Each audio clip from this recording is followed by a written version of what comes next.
Hello and welcome everybody. Welcome back to Comedian MTG. My name is Ian. On today's episode, we are going to be breaking down the top 16 of the Summer Classic 2. A really cool event featured in Minnesota. It was the largest Minnesota tournament, ended up being capped at 128 players, so it ended up being a pretty sweet event.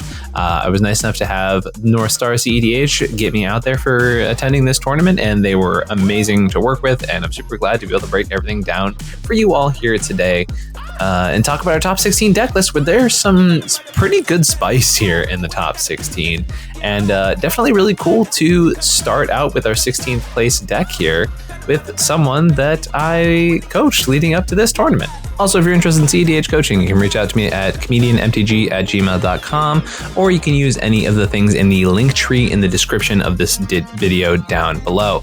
I have the most wins with different archetypes than any other player in cEDH for the history of cEDH, and in a tournament setting, and as well as have been one of the most consistent and highest performing cEDH grinders in basically half a decade. So if you're interested in taking your game up to the next level, if you're interested in working on a new spicy brew from Final Fantasy, Edge of Eternities, or maybe even from an older time, reach out to me at comedianmtg@gmail.com. I have a full breakdown about all the services I offer, including gameplay coaching. I think one of the most helpful services I offer. So if you're interested in any of that stuff, reach out to me at comedianmtg@gmail.com, or in the place in the description down below.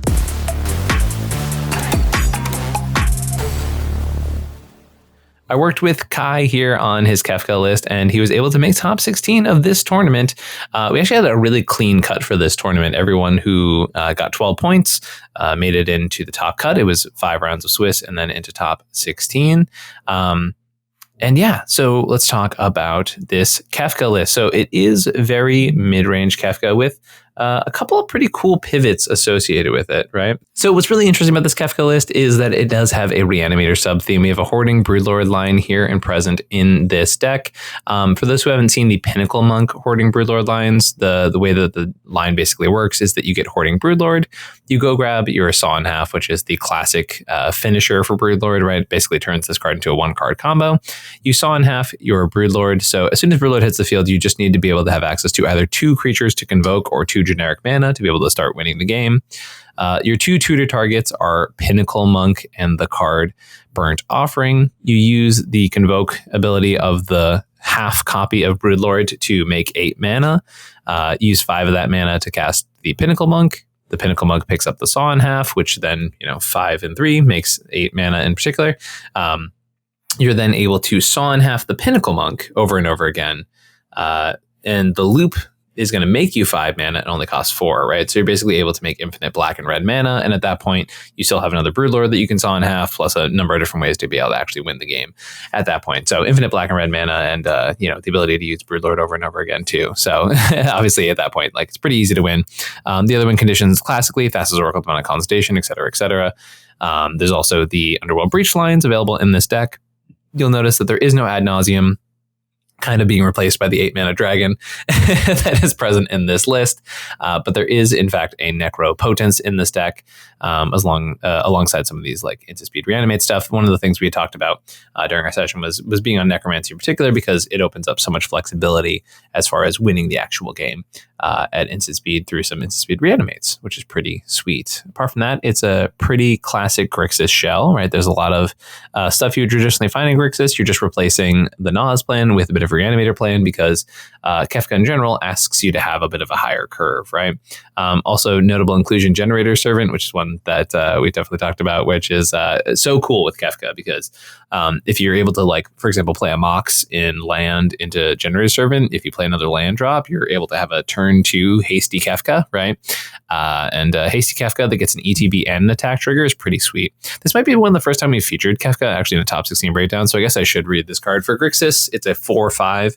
Whenever it enters or attacks, each player discards a card. Then you draw a card for each card type discarded among those cards. It also has an ability that is almost never used, where you can pay 8. Each opponent sacks a permanent of their choice, and you flip Kefka, and it becomes Kefka, Ruler of Ruin, as a 5/7 flyer. Whenever an opponent loses life during your turn, you draw that many cards. As I said, probably never doing that mode, because the front side of Kefka is just so dang good. It's an attack and an enter the battlefield ability, right? So anytime you flicker Kefka, anytime it enters, anytime it goes to combat, you're able to basically just start shredding people's hands. The downside we're often seeing with Kefka is realistically just, it's scary at times, right? And so people tend to blast Kefka if they have Pyro or Red in hand, right? Apart from that, Kefka is pretty solid. You see a lot of mid-range choices in the deck, some clones to copy Kefka or just copy other very scary permanents on the board. Malevolent Hermit is such a good synergistic card with Kefka because you can discard the Hermit, cast the Benevolent Geist out of your graveyard, which is pretty sick. You have Displacer Kitten with Kefka is just crazy. You basically just say, hey, opponents, I hope you have,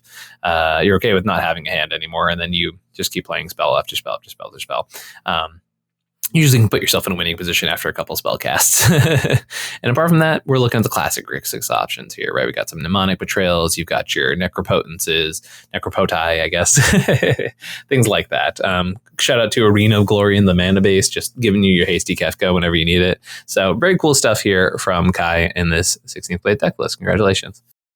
We have Brew Crew here with Colony Blue Farm. This is a Blue Farm list with some pretty normal inclusions here for this Blue Farm deck. Notably, no Adnaz in the list, and no Necropotence as well, right? So this is much more of the Gifts Ungiven Intuition style Blue Farm list. Not that the Naz lists are traditionally not playing those, but I guess in this variation, they're saying, yeah, we don't need to pay life for stuff. We can just win with Blue Farm the old-fashioned way, featuring the double Abolish Your Voice of Victory line there too, right? Just a bunch of different ways to silence a table.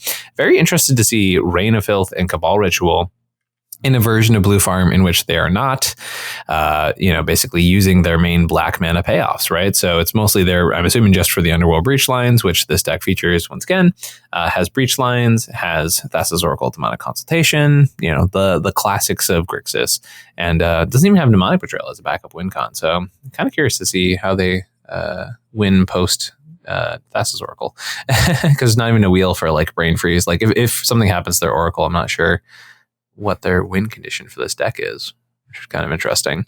But congrats to our pilot for making the top 16 with this Blue Farm deck. We have Levi here with the Clone Zone. This is a Lucas and Will deck, so a lot of the stuff you're going to see in Blue Farm, except for, having payoffs like Hullbreaker Horror, because Will the Wise can be an infinite mana outlet, as your opponent's basically forced to let you make infinite clues, which is a pretty good way to draw through your whole deck and win the game that way. It's also nice because Bowmasters with Hullbreaker becomes an actual win con, as you can bounce your Bowmasters over and over again alongside a mana rock after you've generated infinite mana. This deck is a Breach deck, but notably, like, a lot of clones. I didn't see a Naz in here, but I did see a Commandeer. So this is definitely one of those times where you take a bit of a sidestep from a common metagame call, which I really, really enjoy here with this deck. So there's no Necropotence, no Ad Nauseam, but instead choosing to play the grind game pretty hard with this list. Finishing off with Breach, finishing off with Oracle, finishing off with Hullbreaker. But, choosing to say, like, yeah, I'll play the higher mana value stuff because it gives me more game into some of these tougher pods, which I think is pretty sick here from this cEDH list. So cool innovation here with the Will and Lucas thing. I like what's going on here with this deck. It uses a lot of the same stuff you'll see in Turbo Copy Kinnan and Wrong Sai and decks like that for sure. Spoiler here with spare parts. This is Kettis Malcolm mid-range. I think this is, I can't tell you how many times I've gone on this channel and said Kettis Malcolm is probably one of the most underplayed decks in the format. And here we have it making another top cut, right? It doesn't win or top 4 every tournament, but I feel like there's always just like when people sleeve up Kettis Malcolm, it has like an above average conversion rate. The idea with this deck is that you're either A, using the Glint Horn Buccaneer combo with your commander, able to go into combat, discard 1 card, and then start netting more treasures than it costs to activate its ability.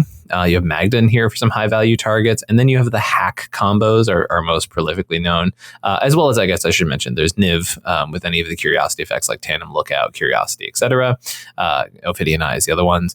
But this, so the hack effects like Leyland Transformation, turning your non-pirates into pirates. There's also Trickery Charm and Artificial Evolution, all of which do the exact same thing. They turn things that are not pirates into pirates, so that, for example, if you use a card like Hedron Detonator, you turn it into a pirate, you have Malcolm make a treasure, then Malcolm sees, hey, there's a treasure entering, and your pirate is going to deal a damage to an opponent.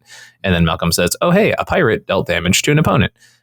we're going to make another treasure. And then the loop continues until everyone has been pinged to doom.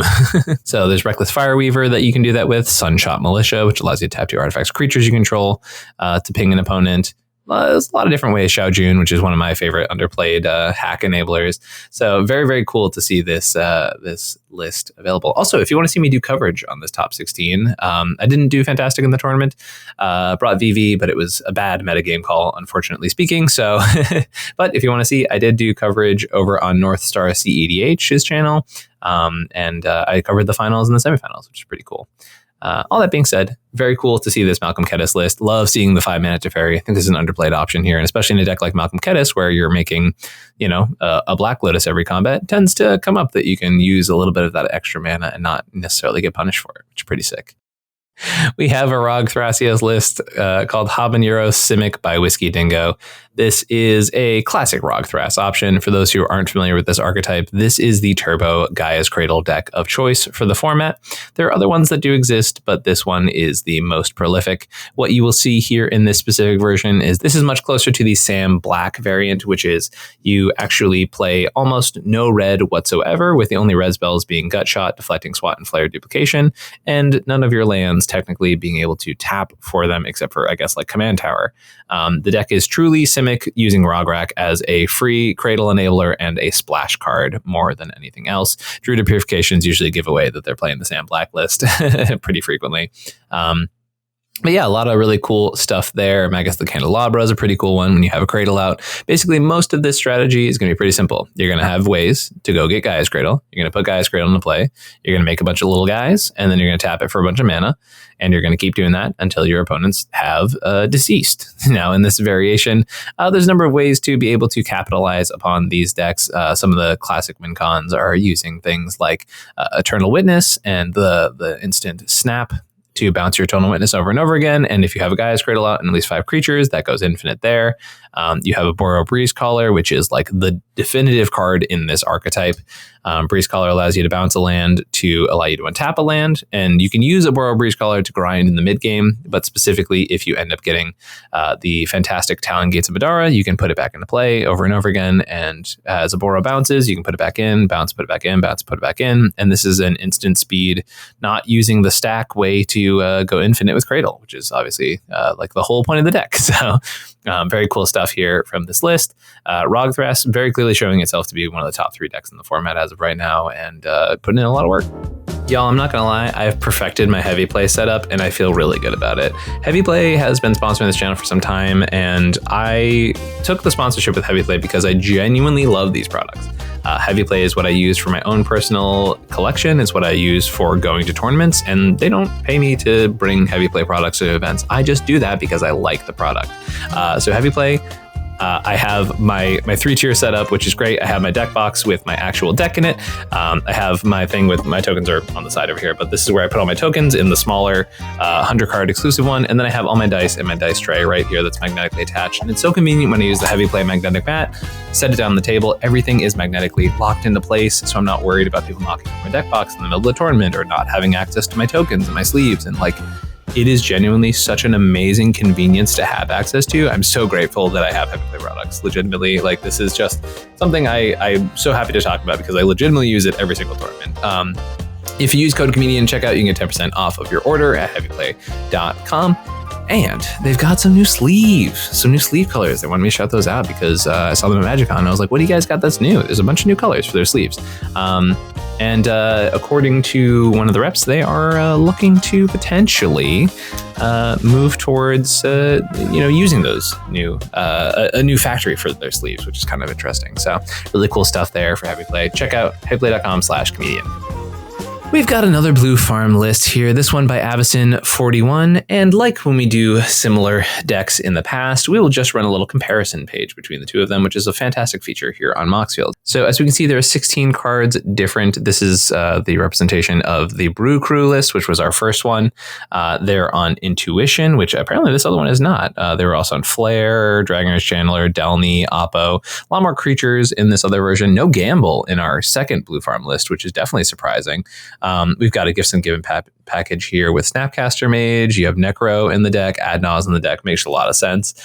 This version much more into the turbo plan for sure, but also playing things like Talion and Toxic Deluge, right? So having a bit of dynamic differentiation here between these two lists is very interesting. Also, I mentioned the Mnemonic Betrayal.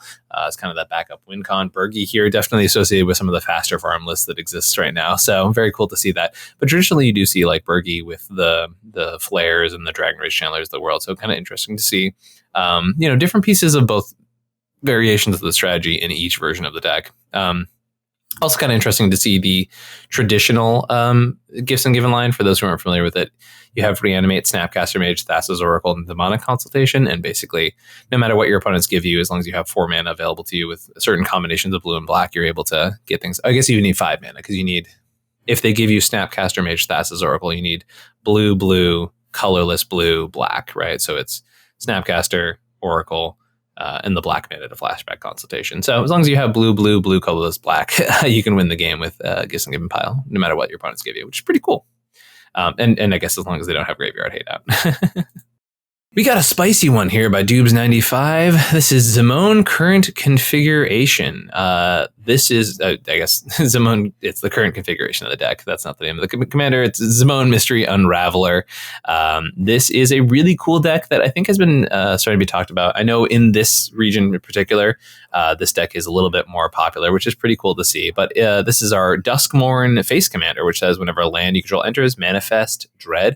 If it's the first time ability resolved this turn. Otherwise, you may turn a permanent you control face up. So after land drop 2, it doesn't really do anything special, but the commander is basically a way to cheat really cool creatures into play by manifesting Dread a bunch, right? Which is very, very cool stuff. And then if you have other ways to manifest Dread or play morphs or whatever it might be, your second land for turn is going to be able to flip those creatures. So this is a very creature heavy deck, if you could not tell by me scrolling here, right? We have things like 5 mana Teferi, which I was told during the course of Swiss, this was manifested face down, and their opponents did not realize it, got flipped over by Zimone's ability, and then they just could not respond anymore because it was just this uncounterable Grand Abolisher style effect, which is pretty dang cool.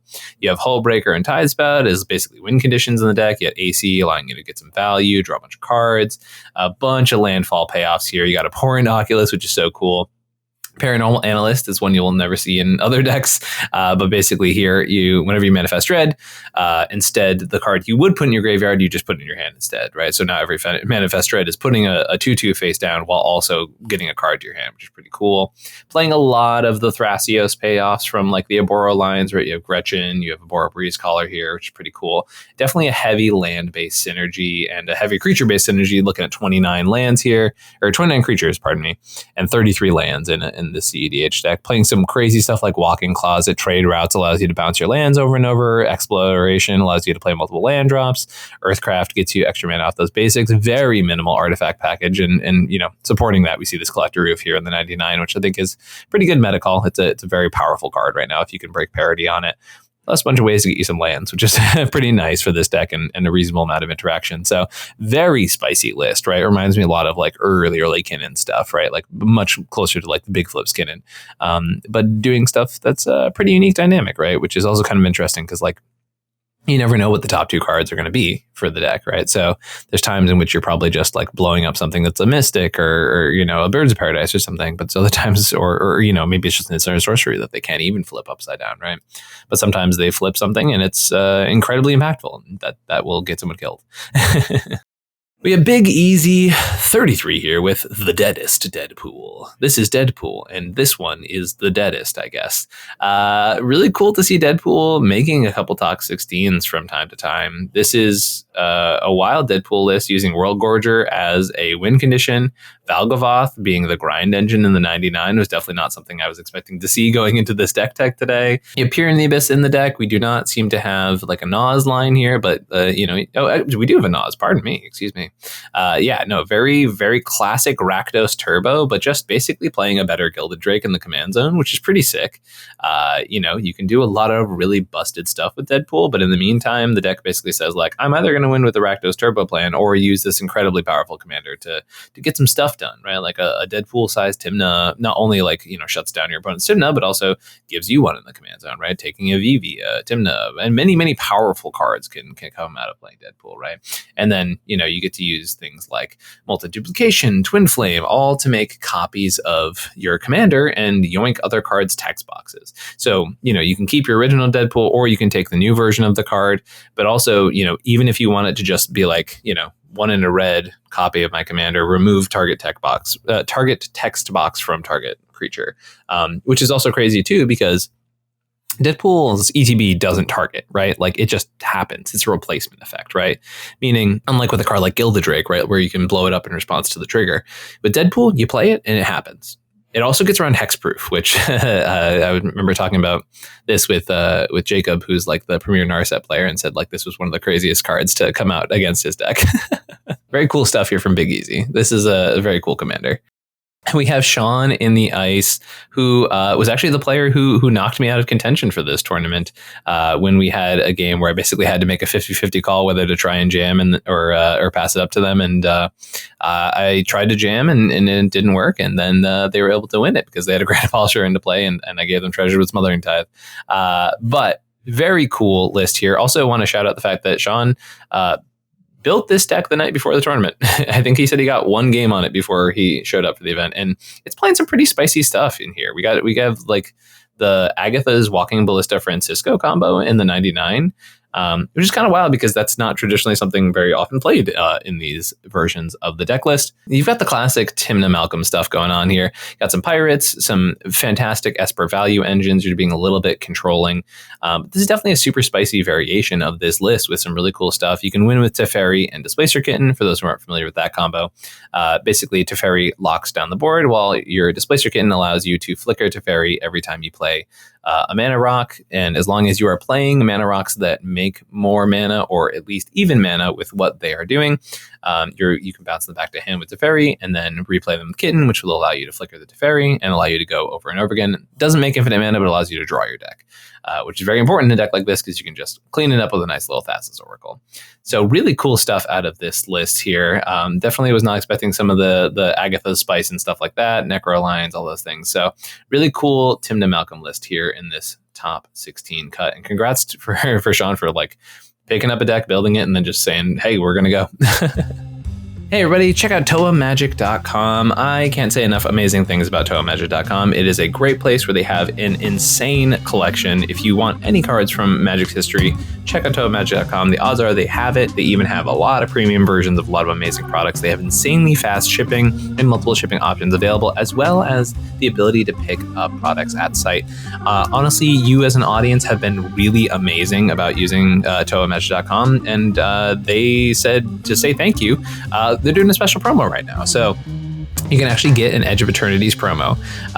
And so if you are a first-time shopper at the store, or if you place $100 or more order on the website, or if you use a content creator promo code, as in code comedian, where you can get 5% off your order, you will be placed within, as long as you do it within 24 hours of the release of this video, you will be able to get your name in for an Edge of Eternities collector pack, which is pretty sweet. There is no limit to how many people can do it.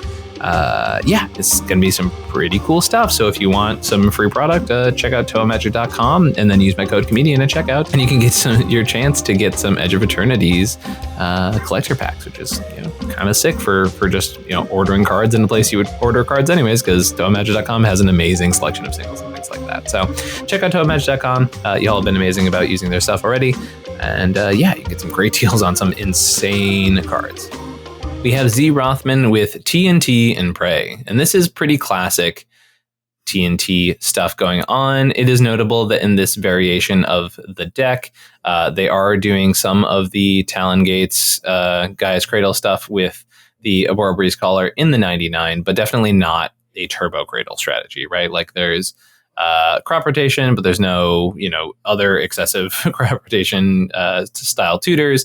There's still culling ritual and stuff like that. So like the cradle strategy is a thing this deck can lean into, but very clearly is not using it as a main focus here in this deck, which makes a ton of sense because that's like very clearly trying to achieve a certain goal, and like achieving that goal in particular is very specific, right? So, but yeah, apart from that, it's a pretty classic Tymna Thrasios deck list. You have your infinite mana combos, you have your Thassa's Oracle Demonic Consultation, whether using Hazel Brewmaster Devoted Druid, or whether you're going for things like the Valley Floodcaller combos with Retraction Helix and any 0 or 1 mana rocks that net mana, all the classic TNT stuff. But it's a tough deck to convert with, so congrats to our pilot for doing so. This is Kinnan Tempo by Nathan EP. This is Kinnan Tempo. This is like a very classic variation that we're starting to get used to nowadays, where you're playing a few more clone pieces. Verity Circle is a pretty cool inclusion. For those who aren't familiar with this one, it's whenever a creature in opponent controls becomes tapped. If it isn't being selected as an attacker, you can draw a card, right? So whenever they're tapping mana dorks using activated abilities that involve tapping, you're just drawing a bunch of cards that way. There's Machine God Effigy in this variation of the deck for Devoted Druid combo, so a little extra combo potential here. You got your Flood Callers, but no Retraction Helix type stuff, just trying to do stuff the old-fashioned way that way. These new versions of Kinnan have a lot of free interaction, right? Commandeer being a very classic one, Misdirection, all that kind of stuff. But it seems like it's a little lower on like some of the classic counter spells. Very interesting. Sort of deviation here from the standard practice. And apart from that, Kinnan's winning either through Basalt Monolith and a way to filter mana, or through Machine God's Effigy plus Devoted Druid. The classic Kinnan stuff still working, still putting in a lot of work in the format, while having adaptations to, play that mid-range grind game a little bit more and care about Kinnan being on the field a little bit less. So very, very cool stuff here from our pilot. We have JWM02 with Second Wish. I wish for my brother to come back from the army, which I'm pretty sure is a reference to a dropout, which is a very quick way to find and tickle my funny bone there. Hell yeah. This is a Rocco Cabaret Caterer list, which is great because Rocco is like so sporadic. I feel like you don't hear about Rocco for months and months on end. And then like sometimes it top cuts and then you just go back to not hearing about it for a while. This is like the best pod deck in the format.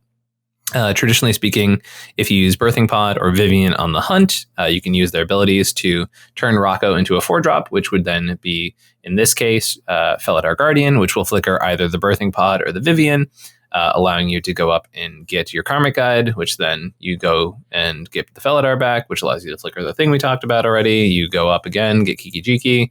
Kiki makes copy Karmic Guide, Felidar coming back, flickers Kiki, Felidar Kiki, infinite combo, hooray. There's also the Jolly Balloon Man with this deck, and Jolly Balloon Man allows you to go infinite with Village Bellringer as long as you have any other creature that allows you to tap for a single mana. Modern versions of this deck are also playing Academy Rector in the deck, and using Phyrexian Dreadnought being a 1-drop you can pull out. What's nice about Phyrexian Dreadnought is it allows you to sacrifice things with total power of 12 or more, right? So if you have an Academy Rector out and you play Rocco X equals 1, you can go get the Dreadnought and sack, you can sack Rocco too, but you can sack the Rector and you can sack the Phyrexian Dreadnought accordingly, and you're basically able to get a free Academy Rector sacrifice, which, depending on the deck list, will allow you to go get something like Food Chain, for example, which is a pretty good thing to go and grab out of nowhere. So very cool to see the capabilities there. Plus, there's a couple other very good value enchantments there for the Rector. Nothing like, oh my god, it wins the game immediately, unless obviously the Food Chain happens. And traditionally speaking, you don't want to sacrifice the Rocco there because you can sacrifice Rocco for 4 mana of any color, meaning you only need 2 more mana, and then so you need 4 more mana, and as long as one of them or both of them at least have a mana of whatever Food Chain, you can go and use Rocco's tutor ability to go get Squee, right? An infinite Squee Rocco Food Chain mana, and then you can tutor anything out of your deck, and you can win a number of different ways with all the creatures. So a lot of different ways to win in that capacity, which is really cool. You also have Gandalf in this list, which is like a classic Rocco card and isn't really played anywhere else, but Gandalf allows you to cast Legends with Flash, and it allows them to have twice the Enter the Battlefield abilities, which is why you see, like, for example, X equals 3 Rocco, you get Balloon Man and Bellringer. As long as you have a mana dork, you win the game that turn, sorcery speed. You can get Kiki Jiki Coercive Recruiter, which is just like a 2-card Kiki combo, or Kiki Felidar, right? Like they cook some pretty cool stuff. So really cool to see Rocco do well in this tournament, and congrats to our pilot.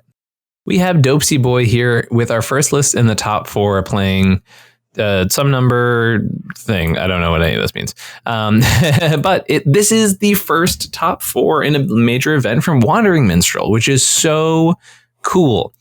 This is, as anyone who's been paying attention during spoiler season, I absolutely adore the Wandering Minstrel, and it's so cool to see it make the top 4 of this cEDH tournament. Wandering Minstrel is an insanely sick card, and yeah, it's been really cool to see. The point of the deck is complicated. The point basically being, you don't really care about the majority of the Wandering Minstrel's text. It's the fact that it says lands you control entered untapped, which allows you to propose a number of different loops. The important part of those loops basically being, meanwhile, it's a 44 land deck, right? So if that helps give you a little context, that this is a land combo deck 100% of the time, right? But there's so many different loops in this deck list, but some of the easiest ones are basically you are going to recur a land over and over again, right? There's lands that allow you to pick up creatures and then put them back on top of your deck, or to have you cast them. There's a land that allows you to pay 5 to discover 4, right? So you put like a creature on top and then you discover 4 with Hidden Nursery. And then through a number of different effects that allow you to put all your lands in your graveyard to the battlefield, whether you have a land sack outlet or a number of these lands sacrifice themselves, using a thing like Splendid Reclamation, Scape Shift. Scape Shift is obviously not bringing all the lands back, but it is, allowing you to go tutor a bunch of lands, which in a land combo deck turns out that wins you the game pretty often. You also have Lumra, which enters, mills 4, and then brings everything back, right? So every time you do that loop with Lumra, you're milling 4 more, right? Same with Aftermath Analyst, which allows you to pay 4, crack it, and return all lands to the battlefield untapped with your commander.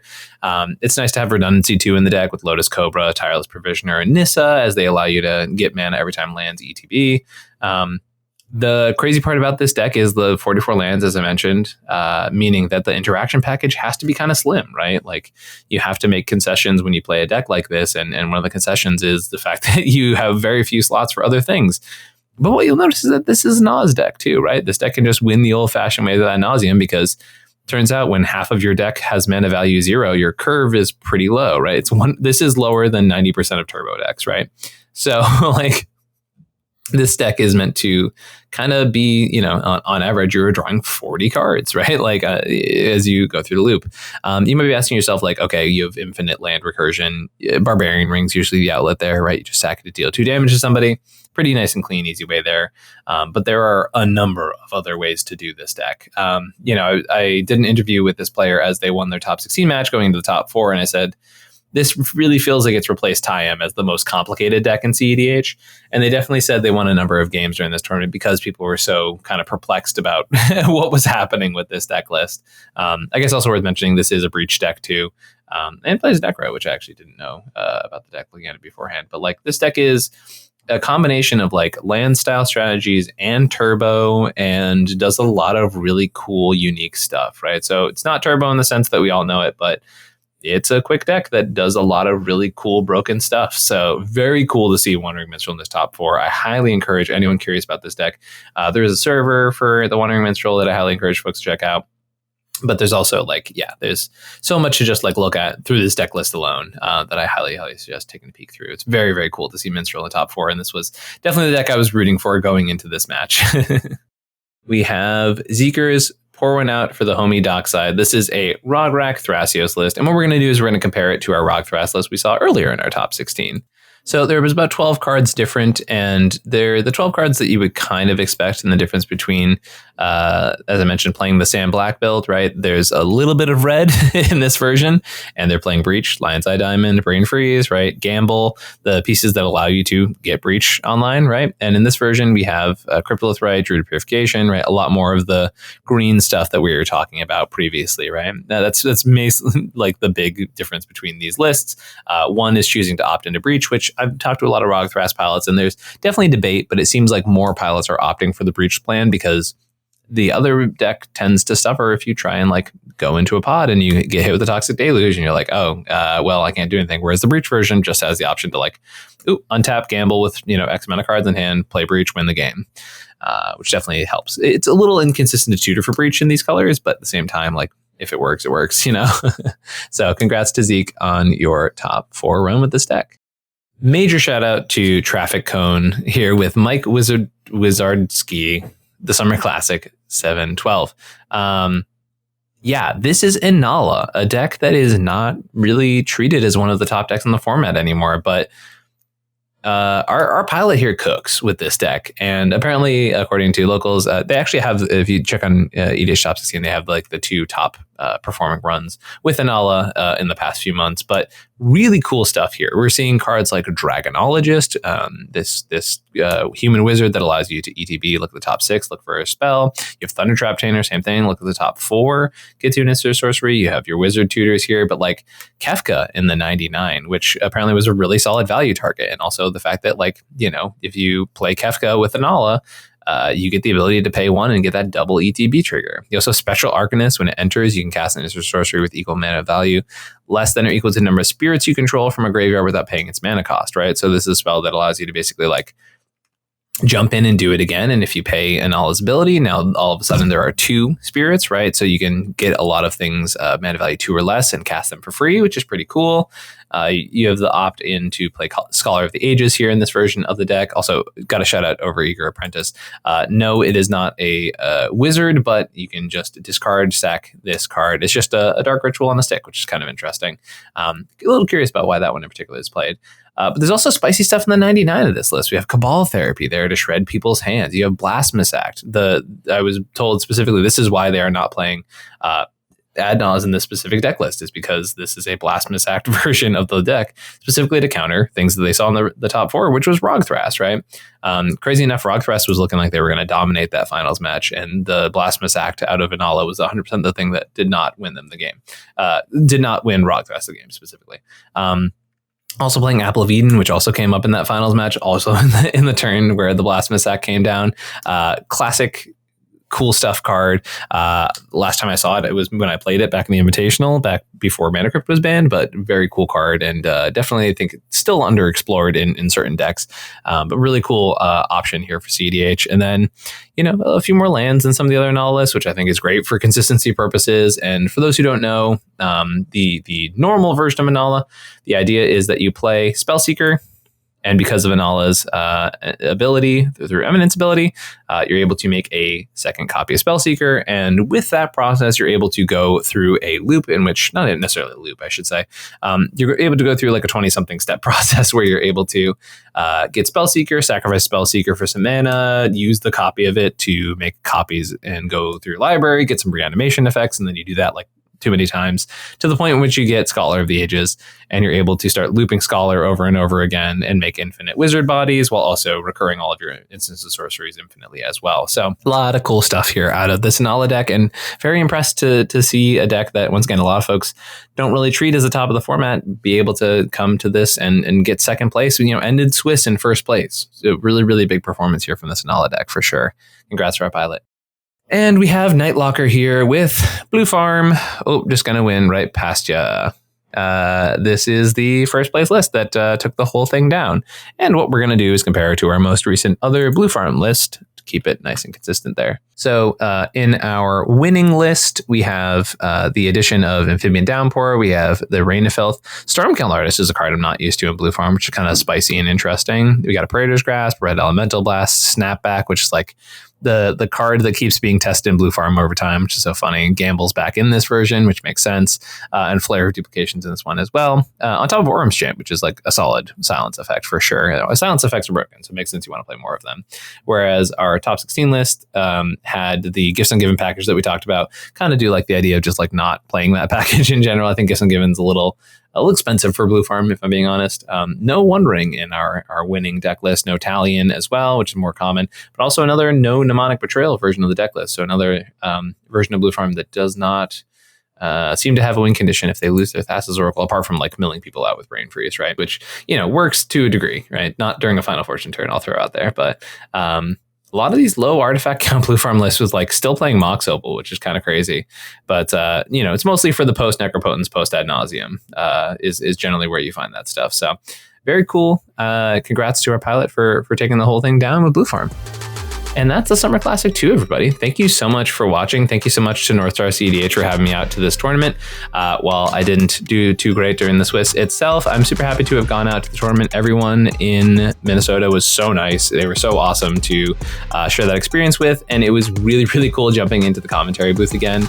I'll see if I can get some of those clips from the booth on the channel soon. But genuinely, I love doing commentary. I don't know if any folks would want to see more of that here on the channel, but like, it's actually one of my favorite things to do in cEDH, and I love jumping in the commentator booth.